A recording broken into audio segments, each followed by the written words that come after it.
Hey everybody, let's do a quick tutorial on key commands inside of Pro Tools.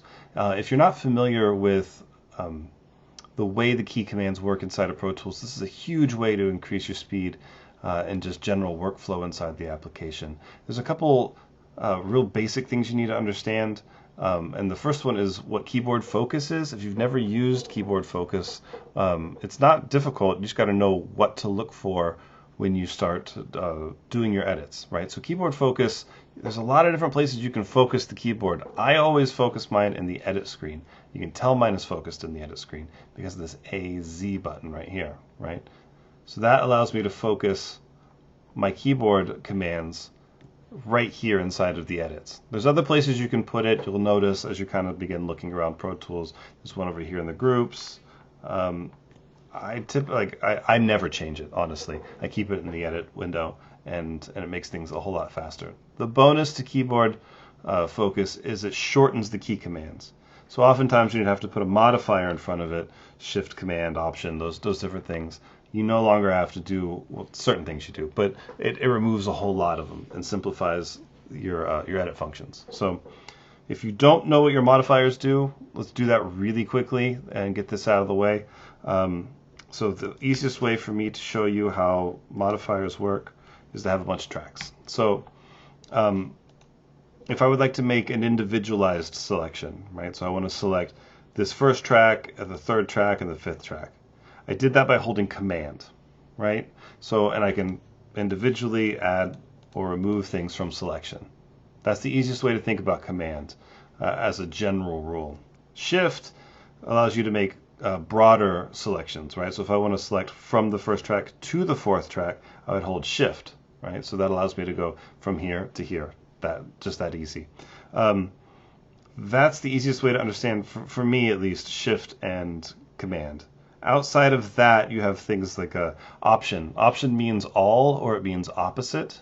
So if I would like to select all of these tracks, I can hold Option, right? Or deselect all the tracks. That's Option. If I want to, here's another quick tip for Option. If you hold Option and click and drag anything, you copy it or you duplicate it, right? This also applies inside of the OS for the Mac OS. So if you want to copy a file, you just Option, click and drag, off you go, right? Sorry, PC folks, I don't know all of your modifiers, and in Pro Tools they're all the same, just the names change. So Shift is still Shift. I think Option is Alt, and Command is the Windows button, as far as I can recall. So yeah, I'm going to speak in Mac terms, and PC folks, I'm sorry. I just don't use your OS, and I do get a little confused doing the mental conversion, so I'm going to let you do it, sorry. All right, so those are your modifiers, and that's just a really, really quick rundown of them. So key commands, let's just jump straight in. A, S, D, F, and G. Those are the first 5 keys I want to talk about. They deal with trimming and fading. So, and they also are determined by where your cursor is. So if I have my cursor set right here and I press A, notice that it just trimmed the head of the clip, which is the leftmost side, to the point where your cursor is, right? S does the same thing. So if I put my cursor here, it just does it on the opposite side, right? So it takes the right-hand side and moves it over. It's not super difficult. So that's A and S. D does fade in to your cursor point. G is fade out from your cursor point, right? And then F is fade selection. Pretty simple, right? So there's a lot of ways you can utilize these just super quickly. Also, tab to transient. If you don't know what tab to transient is, it's this button right here, right? If this isn't turned on in your session, I highly recommend it. So especially when you're dealing with transient-based material, which is a lot of music is, most things are, almost everything makes a transient, right? So when you're pressing tab, you're moving to the nearest transient in the clip. So here's some more of that selection stuff. If I want to hold Shift and Tab, I'm making a selection from transient to transient, right? If I hold Shift, Option, and Tab, now I'm going backwards, right? So it's a really fast way, to make these sorts of edits and selections. Where this gets really handy is, let's say I wanted to trim that. This is going to be the new thing. I can press Command T, and that trims both the top and the tail of the clip. I can also press B, and that just separates it. Right, so there's a lot of ways we can get in here and edit these things really, really quickly. You just got to understand how they work on the keyboard itself, right? So that's A, S, D, F, and G. Let's do Z, X, C, and V, which are basic commands to begin with, right? So Z is undo. You don't have to do Command Z or Control Z for your PC folks. X allows you to cut, right? And then V is paste. C is copy, right? So I'm able to do these things really, really quickly, and again, not adding additional modifiers. So we're just banging through it really, really fast. So that's A, S, D, F, G, Z, X, C, and V. B allows you to separate, right? So it separates a clip, just like that. You can see we have these new clip boundaries on either side, right? And that's how that works. You don't have to make a selection to do it. You can just drop your cursor anywhere and make separations, which is really, really helpful. Right? In is insertion follows playback. It's a silly name. It's this button right here. Insertion follows playback. Insertion follows playback. It works if you're a logic person. You'd be really familiar with the way that the transport works. Because insertion follows playback is the way that logic does it. It kind of works like a tape machine.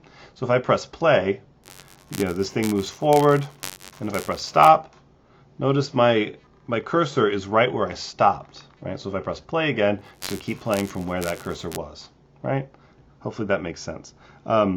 If we turn that off, which is the default position inside of Pro Tools, wherever I place my cursor is where we're going to continue. When I press stop now, and it goes back to the right where I started. So we're constantly working in that sort of way.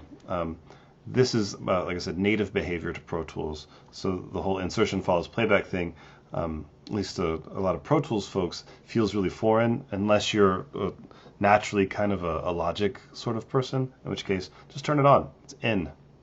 Super easy.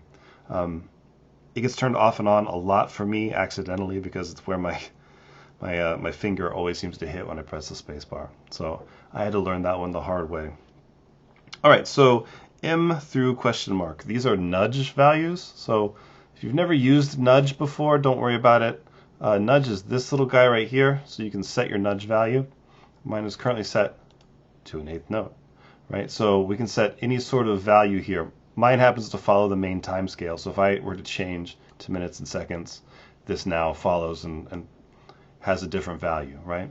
Let's put it back into bars and beats just to make this make a little more sense. So I've got it set to an 1/8 note. If I come over here, I'm going to zoom in a little bit. T for zoom in, R for zoom out, by the way. So if I use our greater than and less than values, right? So our less than value is just our nudge value. Looks like my grid is set to a triplet. Wasn't meant to be. There we go. So here we go. We're just nudging an 1/8 note, right? Super simple. And that's just less than, which is nudge left, greater than is nudge right. Right? These also are plus and minus on the keypad. That's just another way to access them. M and question mark are what's called large nudge. Large nudge is one value above the nudge value that you have set. So we have it at 1/8 note, and the next level up is going to be quarter note, right? So that's a quick way to nudge things around and just kind of get your things moving, right? So that's a great way. R, like I said, is zoom out. I remember that one by just to reverse, right? T to tighten, to go in. I said zoom in is T, zoom out is R. And that, my friends, is the real quick rundown of your most basic key commands, especially for editing. If you can get those locked in, it's going to be huge for you. You're going to be so much faster inside of Pro Tools. I hope that's helpful. Everybody have a great day. See ya.